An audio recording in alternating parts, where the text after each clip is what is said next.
शंकर भगवान कोई एक साधन ऐसा बता दो भोलेनाथ कि अगर 16 दिन पितरों की कोई गलती भी हो गई हो, पितरों को भाग भी ना मिला हो, पितरों का अपमान भी हो गया हो, तो आखिरी दिन ऐसा कोई उपाय बता दिया जाए, आखिरी दिन ऐसा कुछ कर दिया जाए जिससे सारे पितर तृप्त होकर आशीर्वाद दें और उनके वंश को आगे बढ़ाने का, फलने फूलने का वर देकर पितर अपने घर को चले जाए। भगवान देवादिदेव महादेव मुस्कुराकर माता पार्वती जी की ओर देखे और माँ जगत जननी भगवान शिव की ओर देखी और भगवान शंकर ने कह दिया, सुनो आर्यमा, जितने पित्र आप पितृलोक में वापस लेकर जाओगे, अगर वो पितरों का नियम है 16 दिन श्राद्ध में खाते हैं, भोजन करते हैं, अपने अपने धूप में आप लोग घी शक्कर छोड़ते हो, कंडे के ऊपर, गोबरी के ऊपर, ये धूप में आप दे देते हो,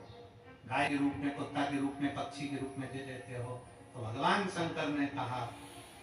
सारे पितर 16 दिन भोजन करते हैं, अमावस्या के दिन इन पितरों को आप नदी, तालाब, बावड़ी, कुआं, सरोवर,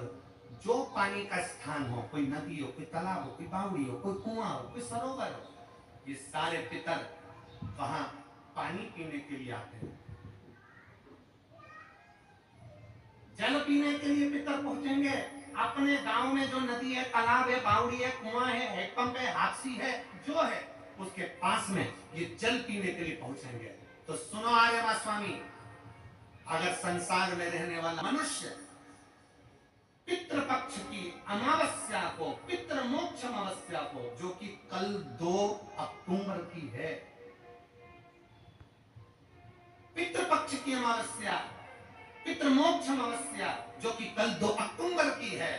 अगर पितृपक्ष अमावस्या के दिन प्रदोष के समय पर, प्रदोष का समय जानते हो ना, सूर्यास्त के समय जब होता है प्रदोष का समय, अगर घर का व्यक्ति एक घी का दीप लेकर उस जलाशय, नदी, तालाब, बावड़ी, कुआं, हैंडपंप जो उसके पास में हो, जो जलाशय पास में हो, वहां पहुंचकर प्रदोष काल में दक्षिण की ओर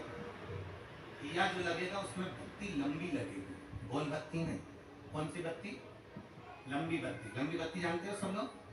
कपास की जो बाती होती है वो लंबी वाली, गोल बाती नहीं, फूल बाती नहीं, लंबी बाती। कपास की बाती को लंबा कर वो बाती घी के दिए में रखकर, बाती का मुख दक्षिण का कर अगर दीप प्रज्वलित किया जाता है, तो वो घर के पितर कभी बद्दुआ नहीं देते, उन पितर आशीर्वाद देकर ही जाते हैं। हमसे अगर अपमान हो गया, भोजन ना करा पाए,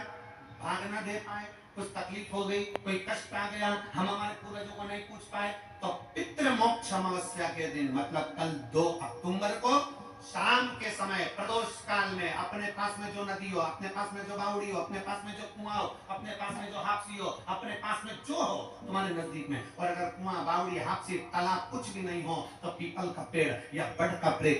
बट वृक्ष या पीपल का वृक्ष या बेलपत्री का वृक्ष, इसके नीचे, अगर तालाब, नदी, कुआं, बावड़ी नहीं है, तो उस वृक्ष के नीचे अगर दक्षिण की ओर बाती का मुख कर दिया जाए और वहीं पर बाती को जला दिया जाए, उस दीपक को प्रज्वलित कर दिया जाए और अपने पूर्वजों को प्रणाम कर वापिस अपने घर पर आइए, पितृ दोष कभी नहीं हो सकता, पितृ शांत ही रहे।